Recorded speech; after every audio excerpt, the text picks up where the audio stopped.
Well, so it's February. The spiritual power we're celebrating is the power of love. And of course, it's also February. We just had Valentine's Day, so we're still celebrating love there. And guess what today's message might be about? It might be about love. You know, love includes things like Valentine's Day, right? The time when we remember people who are with us, people we hold dear. The time when we send cards and make phone calls and send texts and things like that. Or who would have thought of a Valentine text a couple decades ago? But we still do things like go out and eat together and go see a film or do something so we can feel that loving connection. And hopefully we all had opportunities to either feel connection with people we're connected with currently, or to remember those who have gone on before us, who still, the love still lives in our hearts, and to feel that connection and to celebrate them. Never goes away, never goes away. Hopefully you had a chance to remember and do that yesterday, or if not, you've got a whole week coming up to think and connect and celebrate that love that's present. Well, today I want to talk about love from this standpoint of God love, of divine love, of experiencing the presence of love itself, which happens to us at times. So we're going to start with a little affirmation. I like what Reverend Dan does in terms of having us do an affirmation. So how about the thought, God is the love in which I live? Say that for yourself. God is the love in which I live. Now look at somebody beside you and say to them, God is the love in which you live.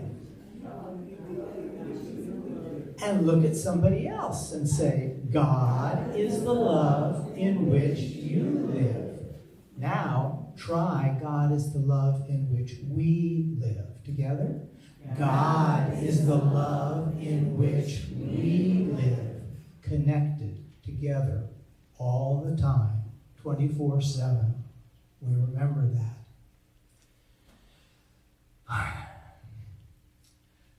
In our daily experiences here on this rather small planet, there seem to be all different kinds of love, right? There's romantic love, there's Valentine's love, sometimes tender, sometimes really passionate and intense. There's love that sometimes seems a little controlling or dramatic. I'm not sure if that's really love, but we see it around us. There is love for family, family of origin or family of choice. That's usually sometimes easy, sometimes not though. You know? There seems to just be so many flavors and varieties of love as we think about it. So many things that get piled together under that label of love, that sometimes it's good just to think about that and work on figuring out what really is love for you and trying to feel that. Now, I'll start off by just telling you that as a child, I was fortunate. I grew up with Christian Science. Any of you ever been involved with Christian Science? Okay. Christian Science. As both my parents were Christian Science, they both grew up with that. They actually met through a Christian Science association while they were in college. Well, post-World War II GI Bill people, first in their family to go to college. And then a little later I popped in on the scene. Christian Science, like Unity, teaches that the very nature of God is love. It's the core of Christian Science. Love without opposite. In 1 John 4:16, we find the words, God is love, and whoever lives in love lives in God, and God lives in them. And if you go into any Christian Science church, there's still a few of them around, not many. If you go into a Christian Science church, at the very front of the church, in big letters, you'll find God is love. Now here's some Unity trivia for you. Did you know that among the things that Charles and Rev Fillmore were studying as they were developing Unity was Christian Science? And that at one point they were ordained as Christian Science ministers up in Chicago, Illinois. That shows up in our Unity stuff. So the very first time I went to Unity Village to take some classes and study, we stayed at the old Unity Motel. If you ever get to the old Unity Motel, I don't know if they're still using it, but But if you go into the lobby, over the fireplace are the words, God is love. It was like a little blast from the past, you know? It's like, wow, here too, huh? And it's interesting, I think, that we sometimes experience warm feelings of connection, just by seeing words. How can words do that to us? Well, here's my theory. My theory is the words don't do it. My theory is it's because the love is present in us. And all it takes is something to bring our attention back to it so that we can notice that love, that presence. That's why I wanted us to use the words, God is the love in which I live, like the fish in the water. We don't always notice it. And what I believe is, regardless of our attempts to figure out logically and understand what love is this really love or is that not, what love should be, determining who we think is worthy of a love or not worthy and how it should be done. Love is always present. It's very patiently sitting back in the back, kind of, resting in the chair, waiting for us to slow down and pay a little attention so we can notice. I do believe that love, that divine love, is wise enough and creative enough and powerful enough to find ways to make itself known, even when we are distracted with other things, which might be occasionally. Even if part of us is really saying, I don't want to deal with that right now. That's just too close and personal. I think that love is always there in every one of us. So, at dinner, couple weeks ago, I guess, a friend of ours asked a great dinner table question. I'll share the question with you first. The question was, if you wrote a book about your life, what would the title be?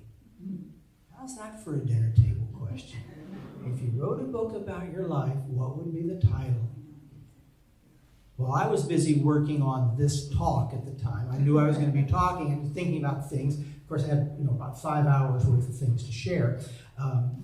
Anyway, what came to me was glimpses of the divine, glimpses of love. That really would be the key thing to my life. Glimpses are what convinced me that God and love actually existed. It's one thing to grow up being told that God is love and love is everywhere, and that's really nice. But until you have some experiences of it, actually experiencing it, not seeing it, feeling it, having it happen in your life, it's more in the head and not so much a reality. But at points it will guide you, it will surprise you. At one point it nudged me to quit my job and do ministry work, which was not on my agenda, right? But it was one of those things. And I trust it'll continue to guide me and to guide you. Many years ago, I met Kay in the 80s. We met in the 80s. We were both coming out of starter marriages, let's call them that. Our ability to select partners and our partner's ability to select partners was not exactly perfect. I think that's the best way to look at it. But we were both interested in spiritual growth, and we were both looking for attending workshops, looking for little communities like this where there was something actually happening alive in spirit, and doing things on that line. And that activity led us to some unusual experiences and some things that moved us forward. We started having experiences of feeling that love, of being brought to tears, of having healing experiences, of having some very unexpected things show up. It was great. It continues to be great, by the way, 40 years later. By the 90s, we had found unity. I remember the time I told my mother that we found unity. And she looked at me very nicely and started listing off family friends from when I was growing up. I said, yeah, they all went to Unity, but we were Christian Science, so, she'd known about it. It was new to me. It was very helpful to me. Also, by that time, we had found A Course in Miracles, which is actually what led us to Unities. And we had started becoming very focused on working with the Course. One of the key messages in the Course in Miracles is that Everything we're experiencing, everything that's happening to us is one of two things, okay? It's either an expression of love coming at us, or it's a call from love coming to us, a call for love. People are always either expressing love to us or calling for love from us. That keeps it pretty simple. It's love. That's all that's going on. Love expressed, love called for. And I can usually even sort that out. Does it feel like love hitting me? Or does it feel like something else? Oh, that's a call for love. That's a hard one to remember because parts of me want to go other places. But it is very helpful, and it has been a good thing. One of the early experiences of love that sticks out for me, I was trying to think of things to share, was the day that God sang to me. You ever had God sing to you? Well, this was in the mid-70s. No, excuse me. This was in the mid-90s. While I was driving, I've got notes here that I'm trying to follow so I don't ramble too long. Anyway, I'm driving along in my midlife transition vehicle. My midlife transition vehicle was a 1970s VW camper bus. I never had one in the 60s, but I got a brown and white VW camper bus with avocado and brown plaid interior. Right? I drove it. It was my everyday car for over 4 years. And one day I'm driving down through Charlotte, North Carolina, where I live, and the radio is on, and I hear a song.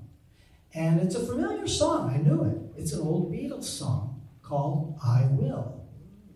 Okay, I've heard it many times. I probably still owned the album at that point. But there was something different. Because that day, the song wasn't just a love song. The song was God singing about how I was loved. It was God singing about how I was loved. The song goes, who knows how long I've loved you? You know I love you still. Will I wait a lonely lifetime? If you want me to, Jim, I will wait. God said, It goes on. Love you forever, and forever love you with all my heart. Love you whenever we're together. Love you when we're apart. That was a messy drive that day. I was sobbing, singing along some, and just totally moved and totally enveloped in that presence. That was quite an experience. It stayed with me. It still hits me at times. And I think that's one of the ways we feel the love that's present in us. That something just moves through. It's got much more power than our little thinking. And it loves us, right?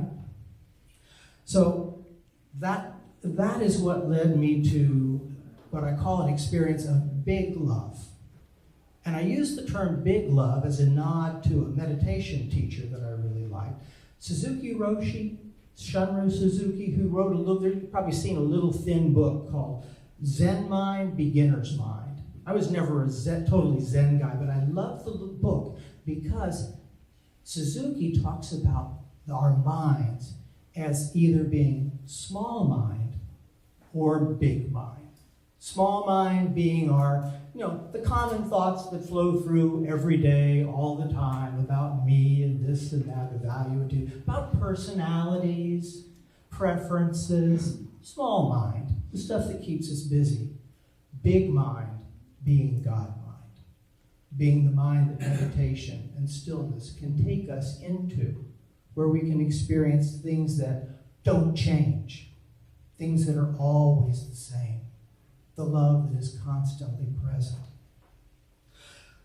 And so, I think of big mind, and I think of big love. Doesn't change, constantly present. As you bump into it, as I have bumped into it in other situations, it doesn't always seem to show up in the same situation, in the same exact way, but the feeling, it's totally encompassing and perfect. It's a lovely thing to work with. I personally find, we work with affirmations a lot in Unity. That's been one of the teachings.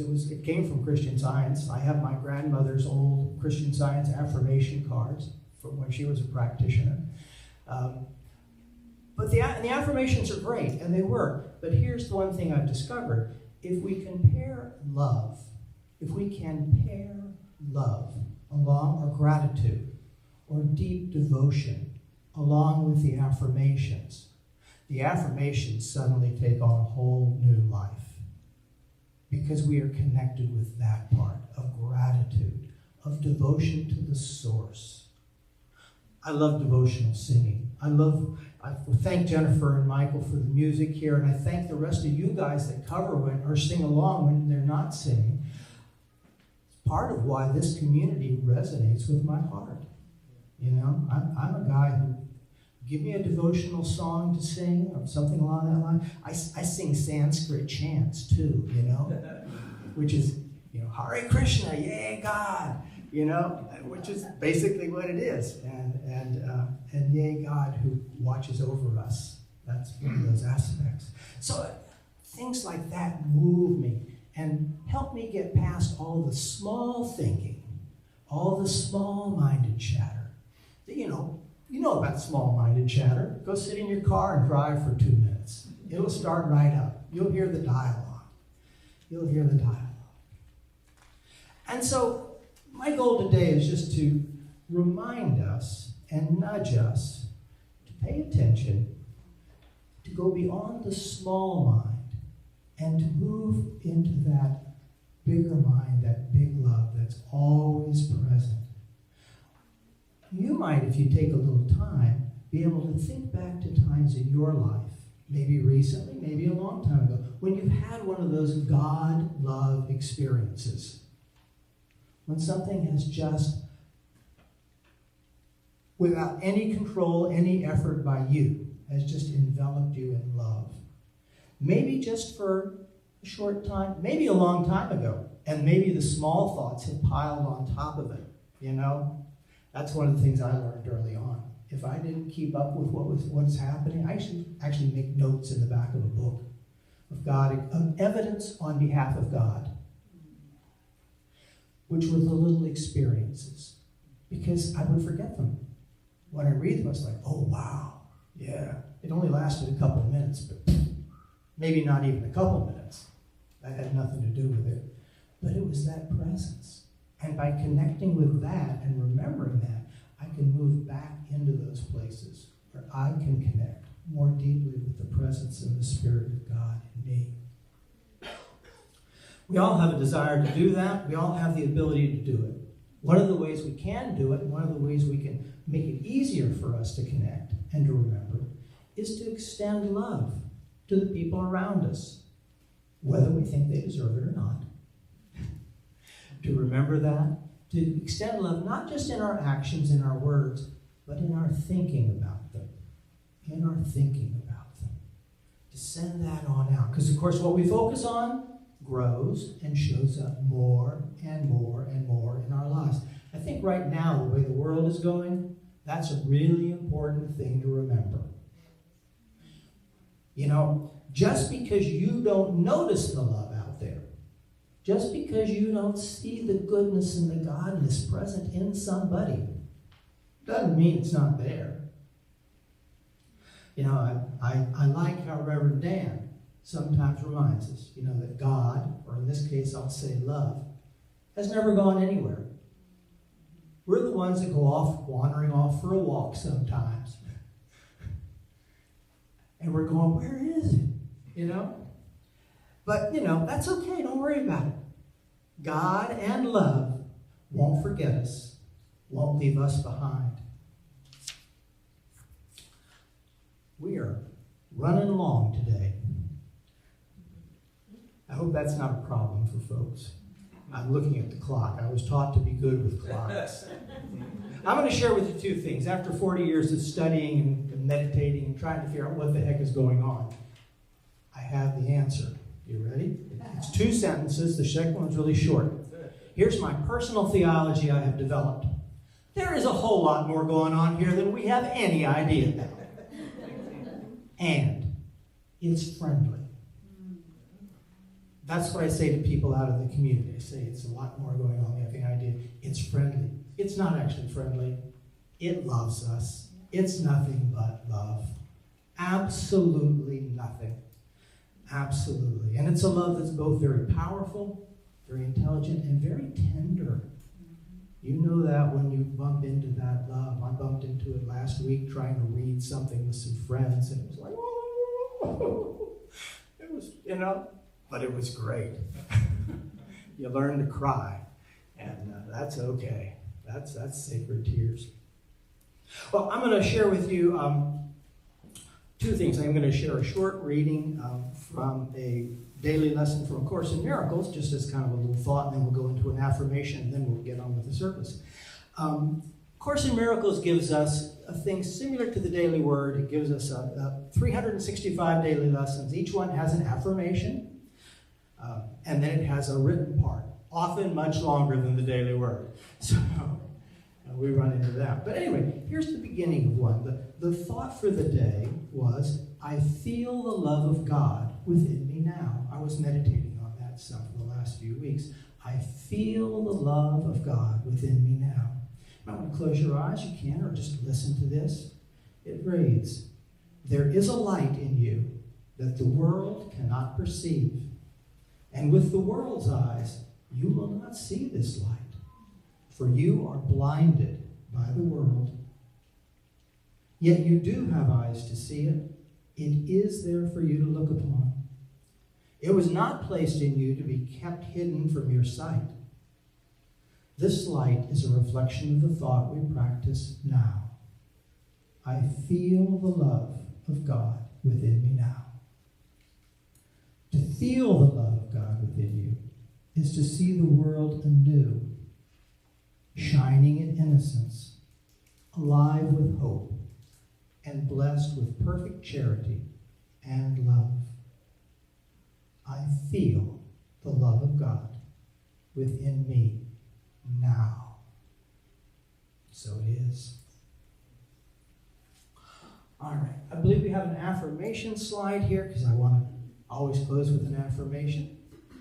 And we can read this together twice. So together we say, God love, big love, enfolds me at all times. At home in God, I am loved. I am led. I am safe.